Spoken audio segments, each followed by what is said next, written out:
Organizacija je potekala tako, v bistvu vsaka krajevna skupnost je organizirala sama in se dogovorila, kako bo potekala akcija v njihovi krajevni skupnosti. Zdaj mi dva s Primožem sva tukaj na zbirnem mestu pred kotlovnico. Sem je prišlo že do zdaj nekje 80 ljudi.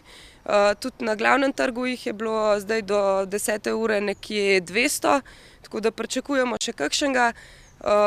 Načeloma pa neka ocena, koliko je bilo do zdaj prostovoljcev po celotnih krajevnih skupnostih, nekje 800 do zdaj. Ja, torej jaz sem prijavil zbirno mesto Kotlovnica Kamnik.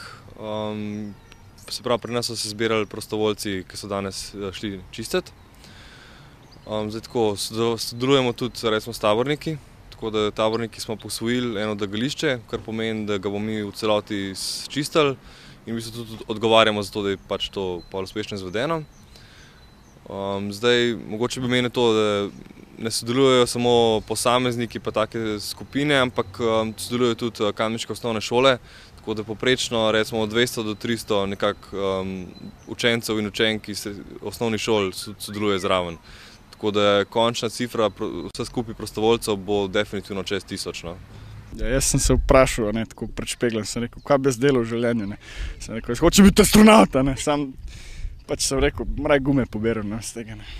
Koliko gum ste pa že pobrali danes? Tam je en velik kup, pa tukaj bo zdaj rato en velik kup, pa en velik kup smo jih že odpalali, tako da ne vem, koliko je to, ampak ne vem, 400 pomovali, kaj sem. Ogromno je. Najlepša hvala. Hvala ti.